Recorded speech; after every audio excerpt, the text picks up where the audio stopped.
بسم الله الرحمن الرحیم. ای که با نامت جهان آغاز شد، دفتر ما هم به نامت باز شد. دفتری که از نام تو زیور گرفت، کار آن از چرخ بالاتر گرفت. عرض سلام خدمت شما دوست عزیزم، سید محمد ارشیانفر هستم. خیلی خیلی خوشحالم که امروز در خدمت شما دوست عزیزم هستم با یه بحث مهم، اساسی ولی یه مقدار سخت. امروز میخوام یه بحث خیلی مهم رو براتون عرض کنم به نام بکوب بساز. بکوب بساز. دوست عزیزم، 99% از چیزهایی که تو الان بهشون باور داری اینا برای خودت نیستن. 99% از چیزهایی که تو الان بهشون باور داری برای خودت نیستن. اینا رو از پدر و مادر و خانواده و معلم ها و جامعه گرفتی، برای خودت نیستن. برای همینه که اعتقاد درست درمون حسابی بهش نداری. تو نمیدونستی که تو توی اصول اجازه نداری از هیچ بنی بشری تقلید کنی. حتی از موفق ترین، پاک ترین و درست ترین آدم روی زمینم تو نباید تقلید کنی، به خاطر اینکه اصول دین تحقیقیه، رفتنیه. یعنی خودت باید اینقدر برای اون خدایی که تو را آفریده ارزش قائل بشی که بلند شی بری بگی کی گفته خدا هست؟ کی گفته خدا هست؟ کی گفته خدا کریمه؟ یعنی چی خدا مهربونه؟ این چه مهربونیه که جهنم ساخته؟ این چه خداییه که به بعضی بندهاش حال میده، حال بعضیا رو میگیره؟ باید بگی چرا خدا دیدنی نیست؟ چرا خدا بین زن و مرد فرق گذاشته؟ چرا خدا انسان رو تو سختی آفریده؟ چرا دعای بعضیا رو زود مستجاب میکنه، دعای بعضیا رو دیر مستجاب میکنه؟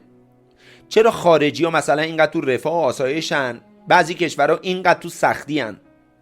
چرا بعضیا خوشگلن، بعضیا خوشگل نیستن؟ چرا خدا به عربی حرف زده توی قرآن؟ مگه ما عرب هستیم که باید با خدا با عربی حرف بزنیم؟ یا مثلا خدا مگه فقط زبان عربی رو بلده؟ کی گفته خدا هست؟ کی گفته خدا کریمه؟ یعنی چی خدا مهربونه؟ این چه مهربونیه که جهنم ساخته؟ چرا زنا تو خارج حجاب ندارن، مشکلی هم ندارن؟ چرا بودایی ها نماز نمیخونن، این قدم آرومن؟ چرا فلانی هر غلطی دلش میخواد میکنه، روز به روزم وضعش بهتر میشه؟ چرا ما بعد 1000 سال باید برای یه آدم گریه کنیم؟ چرا ما نباید شراب بخوریم؟ چرا من نباید به دخترمون مثلا دست بدم؟ از این چراها تو ذهن من 10,000 تا بود دوست عزیزم. 10,000 تا از این چراها بود. اینا امون منو بریده بودن. من دیدم فایده نداره. بلند شدم رفتم دنبال پیدا کردن جوابهای این سوالا. الان اولین سوالی که تو ذهن تو میاد اینه که من جواب اینا رو از کجا، چجوری پیدا کنم؟ من هم همین سوال تو ذهنم بود. ولی وقتی که دوست عزیزم با صداقت و شجاعت رفتم دنبال پیدا کردن جواب اینا، تمام جهان هستی انگار دست به دست هم میدن و از جاهایی تو رو به جوابای درست میرسونن که خودت حیرون میشی. درست‌ترین جوابها برات میاد، فقط و فقط تو بخواه. فقط به اون چیزایی که از پدر و مادر و خانواده و جامعه شنیدی قانع نشو. تو یه بار باید مثل حضرت ابراهیم تمام باورای خودتو شخم بزنی. به این اعتماد نکن که اینو بابام گفته، اینو فلان عالم گفته. اصلا مخصوصا عرض کردم توی اصول دین که اصلا تقلید اونجا مجاز نیست. اونجا همت میخواد، اونجا شجاعت میخواد، اونجا صداقت میخواد.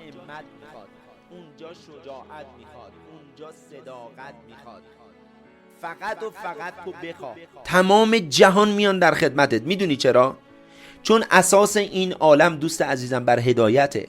یعنی تمام اجزای جهان برای این درست شدن که من و تو راه درست رو پیدا کنیم، قشنگ زندگی کنیم. این اساس این عالم، این فلسفه این عالمه.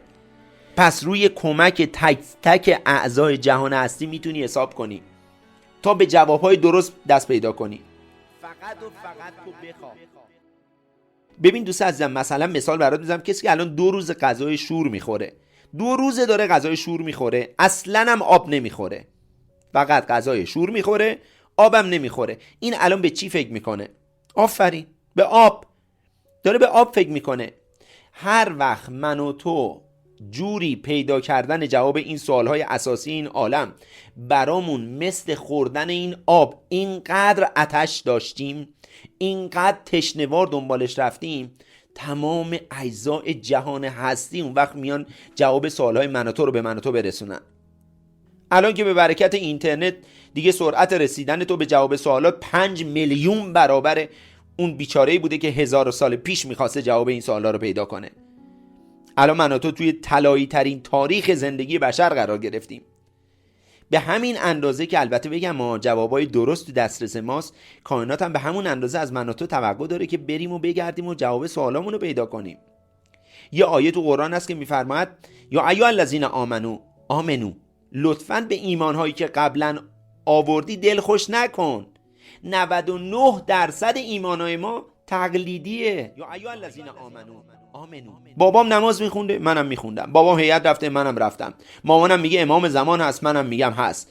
الان اگه یکی بیاد 5 دقیقه 5 تا شبهه راجع به دین و امام زمان و خدا و قرآن و اینا مطرح کنه، من و تو میگیم ببخشید اشتباه کردم.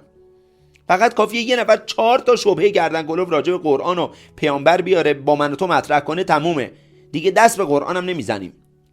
همین امام حسین که اینقدر داریم براش نظری میدیم، پیاده‌روی میکنیم، چنین میکنیم چنان میکنیم، فقط یه آدم کافیه 10 تا شبهه راجع به امام حسین بیاره بندازه تو کله من و تو تا ببینی چجوری کن فیکون میشی. چون شناختت از امام حسین اینقدر کم و ضعیف و سطحیه که نمیتونی 4 تا صفحه آچار راجع به اعتقاد و باورت به امام حسین مطلب بنویسی.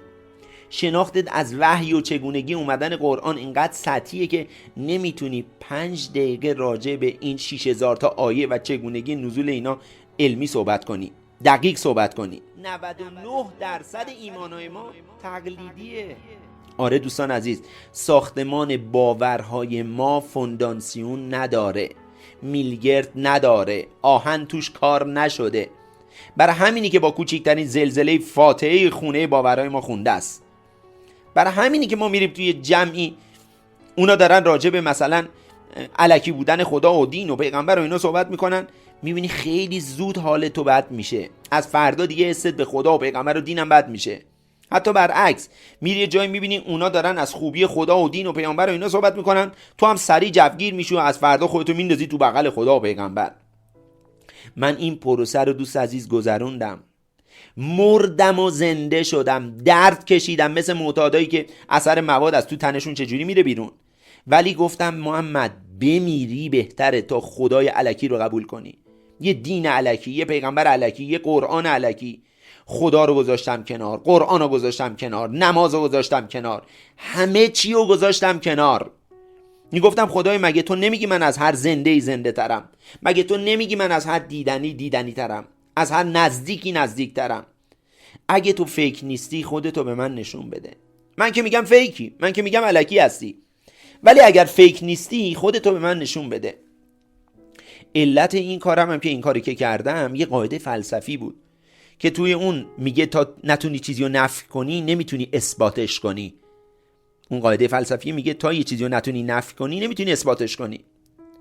الان شاید بگی تو سید چجوری تونستی این همه چیزایی رو که نفی کردی اثبات کنی؟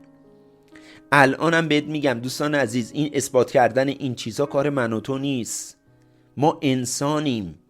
فقط اون کسی که میتونه این کارا رو برای ما انجام بده خداست. فقط خداست. به خداوندی خودش قسم، جوری خودش رو بهم ثابت کرد که الان که از اون سال 19 سال از این کلی که با خدا انداختم، کلی که با کائنات انداختم، از اون 19 سال میگذره، هر وقت یادم میاد مو به تنم راست میشه. آره، این خدا بود که باید حقانیتش رو به من ثابت میکرد. این قرآن بود که باید حقانیتش رو به من ثابت میکرد. این نماز بود که باید خودش رو به من ثابت میکرد. من اینطوری مسلمون شدم، نه با حرف بابا و مامان و معلم دینیمون. اونو قبلا مسلمون شده بودم، اون بهم جواب نمیداد. 99% سوالام بدون جواب بود. من نمیخواستم، من اونجوری نمیخواستم مسلمون شم. بدم اومده بود از اون مسلمونی. من پوست انداختم، مردم و زنده شدم. ولی الان که بایستم به نماز، فرقم با خیلی از آدمایی که اونا نمیدونن برای کی نماز میخونن، چرا میخونن، اینه که من میدونم برای کی نماز میخونم. من میدونم چرا نماز میخونم. اونا نمیدونن خدا کجاست، ولی من میدونم خدا کجاست. اونا نمیدونن معاد برگشت هر چیزی چه شکلیه، ولی من میدونم معاد چه شکلیه. چون رفتم تحقیق کردم، سوال کردم، کلاس رفتم، استاد دیدم، چون برام ارزش داشت، چون سرنوشتم در گروه دونستن جواب همینا بود. اگه دونستن این چیزا برای تو هم ارزش داره، باید براشون وقت بذاری. اینقدری که برای دیدن یه سریال 120 قسمتی وقت میذاری، باید برای شناخت خدا وقت بذاری. اینقدری که برای رفتن مهمونیات وقت میذاری، باید برای شناخت دین و مسلکی که از تو آدم بهتری میسازه باید وقت بذاری. خدا دوست عزیزم گوش کردنی نیست، خدا شناختنیه. دین گوش کردنی نیست، تحقیق کردنیه. آتش میخواد، عشق میخواد، نیاز میخواد. معتادا رو ببین چجوری دنبال مواد میرن. طرف رسما داره هر روز داغونتر میشه، هر روز داره قیافش داغونتر میشه، ولی ولکن نیست. باباش مرده ولی داره به مواد فکر میکنه، داداشش مرده داره به مواد فکر میکنه، زلزله اومده اولین چیزی که به فکرش میاد مواده.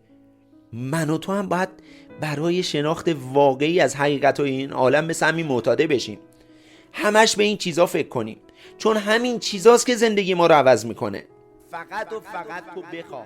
پس یه بار دیگه بحثمون رو مرور کنیم. 99% از باورهای ما برای ما نیستن. برای کیان؟ برای خانواده‌مونه، برای جامعه‌مونه، معلمامون گفتن، دیگران به ما گفتن. برای همینی که ما نمیتونیم ازشون یه دفاع محکمی بکنیم. برای همینی که یه آدم خیلی ساده و زود و سریع میتونه زیرا به تمام باورهای ما رو بزنه. عرض کردم ما باید به تمام باورهای اعتقادیمون شک کنیم، یعنی بکوبیمشون دوباره بسازیمشون. ساختن دوباره هم دوست عزیزم با تحقیق و تفحصه. باید دائما از خداوند بخوای که ای که مرا خوانده ای راه نشانم بده.